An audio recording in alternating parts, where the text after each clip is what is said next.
चालू झालेली आहेत, किती कामं 50% तरी झालेत, हे आम्हाला जाहीरपणे दाखवा. भले मला नाही दाखवलं तर पत्रकारांना दाखवा.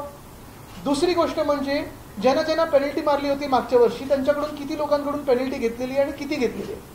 तिसरी गोष्ट म्हणजे ब्लॅकलिस्टची यादी जी BMCची आहे ती कोणी सिरियसली घ्यायची की नाही घ्यायची. कारण मागच्या वर्षी एक कॉन्ट्रॅक्टर ब्लॅकलिस्ट झालेत, ते ब्लॅकलिस्ट झालेत की नाही झालेत अजूनही पत्ता नाही. ह्या वर्षीच्या टेंडरमध्ये एक 6 वर्षापूर्वी ब्लॅकलिस्ट झालेले कॉन्ट्रॅक्टर होते, त्यांना काम दिलं गेलं, मोठं पॅकेज दिलं गेलं नाही. मग हे सगळं आपण नक्की कोणासाठी करत आहोत. आपण जर पाहिलं गेलं तर मुंबई महानगरपालिका आता MMRDला पैसे देत आहे. मुंबई महानगरपालिका कॉन्ट्रॅक्टर्सना असेच पैसे उधळपट्टी करत आहे, पण स्वतःच्या कामगारांसाठी नाही पैसे, स्वतःच्या BST साठी पैसे नाही. एकंदर जर आपण पाहिलं तर जे राज्य सरकारचं बजेट होतं, गाजर बजेट, त्याच्यात मुंबईला काही नाही मिळालं. आणि जे केंद्र सरकारचं बजेट होतं, भोपळा बजेट, त्याच्यात महाराष्ट्राला काहीच नाही मिळालं. मुंबई तर सोडाच. मग एवढी पैशाची उधळपट्टी कशासाठी सुरू आहे ह्याचं उत्तर आम्हाला मुंबई महानगरपालिकेने देणं गरजेचं आहे. कारण आम्ही याच्या खोलावर जाणार आहोत. आणि तुम्हाला एक सांगतो, या नोव्हेंबरमध्ये आमचं सरकार बसणार आहे आणि नोव्हेंबरमध्ये सरकार बसल्यानंतर ही सगळी कामं जी आहेत आम्ही स्टॉप पेमेंट करणार, सखोल चौकशी करणार. मग मागचे म्युन्सिपल कमिशनर असतील किंवा कुठचेही अधिकारी असतील किंवा कुठचाही मिंदे सरकारमधला मंत्री असेल, त्यांना आम्ही जेलमध्ये टाकल्याशिवाय थांबणार नाही. कारण ही मुंबईची लूट सुरू आहे.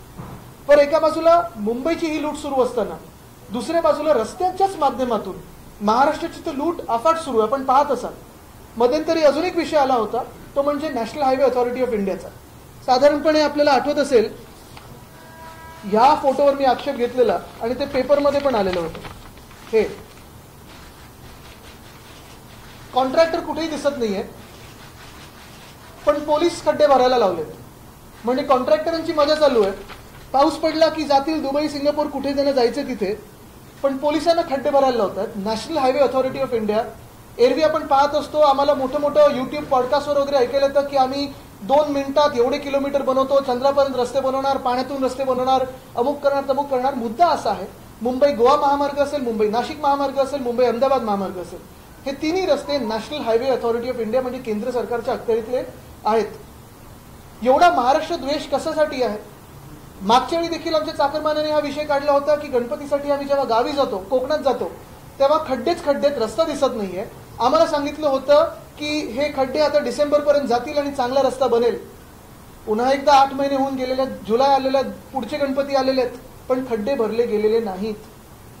आणि तिसरीकडे जसं NHAIचा हा गोंधळ सुरू आहे, मी गडकरी साहेबांना तर विनंतीच करेन की तुम्ही येऊन, खास करून हेलिकॉप्टर असेल किंवा रस्ता असेल, तुम्ही गाडीने तरी जाऊन पहा की किती खड्डे ह्या 3 महामार्गांवर पडलेले आहेत. कारण आम्ही खूप ऐकत असतो की देशात कुठे कुठे चांगले रस्ते झालेत, आमच्या महाराष्ट्रात तरी NHAIने एक सुद्धा चांगला रस्ता बनवलेला नाही. आणि तिसरी गोष्ट म्हणजे जे एक खातं घटनाबाह्य मुख्यमंत्र्यांकडे गेले 10 वर्ष आहे, MSRDCचं, हिंदुत्व सम्राट बाळासाहेब ठाकरे समृद्धी महामार्ग, खड्डे जे आहेत दिसत आहेत आपल्याला, आपल्याच माध्यमातून आपण पाहतोय, ऍक्सिडेंट वाढत चाललेले आहेत. पण सगळ्यात मोठी गोष्ट म्हणजे हे वांद्रा वर्सोवा सीलिंग 2017 जेव्हा मुंबई महानगरपालिकेने कोस्टल रोडचं काम हाती घेतलं, तेव्हा वरचा भाग जो आहे, नॉर्थ बाउंड जो आहे, तो MSRDC खात्याकडे गेला. आता 2017 ते आतापर्यंत किती वर्ष झालेले आहेत. कोस्टल रोड ठीक आहे, अर्धवट उद्घाटन केलं, जे आम्ही पूर्ण केलं असतं 2023च्या डिसेंबरपर्यंत. पण आत्ता आपण पाहतोय, आजची बातमी आहे, 7,500 कोटीचे एस्केलेशन त्या मुंबई वर्सोवा, बँड्रा वर्सोवा सिलिंगमध्ये झाले, नॉर्थ बाउंड कोस्टल रोडमध्ये झाले. एक सुद्धा गर्डर लागल्याचं काम झालेलं नाहीये. 2दा मला वाटतं कॉन्ट्रॅक्टर बदलले आहेत, सरकारं 3 बदललेली आहेत.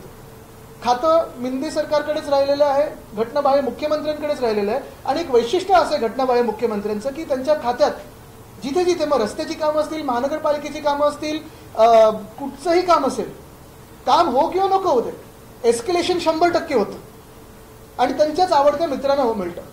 जसं नावडता महाराष्ट्र हे केंद्र सरकारच्या बजेटमध्ये होतं, तसं एक लाडका कॉन्ट्रॅक्टर हे स्कीम आता आपण पाहतोय गेले 2 वर्ष सुरू आहे. ही महाराष्ट्राची लूट चाललेली आहे. आणि मी तुम्हाला शब्द देतोय की येणारं सरकार आमचं आहे, महाविकास आघाडीचं आहे. आणि आमचं सरकार आल्यानंतर हे सगळे भ्रष्ट कॉन्ट्रॅक्टर असतील, सगळे अधिकारी असतील, कोणी मंत्री असेल, त्यांना आम्ही जेलमध्ये टाकल्याशिवाय राहणार नाही. प्रत्येक निवडणुकीच्या अगोदर अशा प्रकारची मुंबई महापालिकेत 6,000 कोटी रुपयांची नवीन रोड कॉन्ट्रॅक्ट देतात आणि म्हणतात की ॲडव्हान्स पैसे असे दिले जातात. हे पैसे काही निवडणुकीसाठी वापरले जातात. आता हे खोके धोके म्हणजे स्वतःसाठी खोके, जनतेला धोके हे दिसतंय. तर ते कशासाठी वापरले जातात माहित नाही. पण एवढं मोठं कॉन्ट्रॅक्ट जर आपण पाहतोय, मागच्या वर्षीचं एक तरी कॉन्ट्रॅक्ट पूर्ण झालंय का. मग कोणतरी भाजपचं बोलतं की नाही नाही हे कॉन्ट्रॅक्ट रद्द झालं पाहिजे, आम्ही कोर्टात जाऊ, तेवढं जाऊ. एवढं नाटक करण्यापेक्षा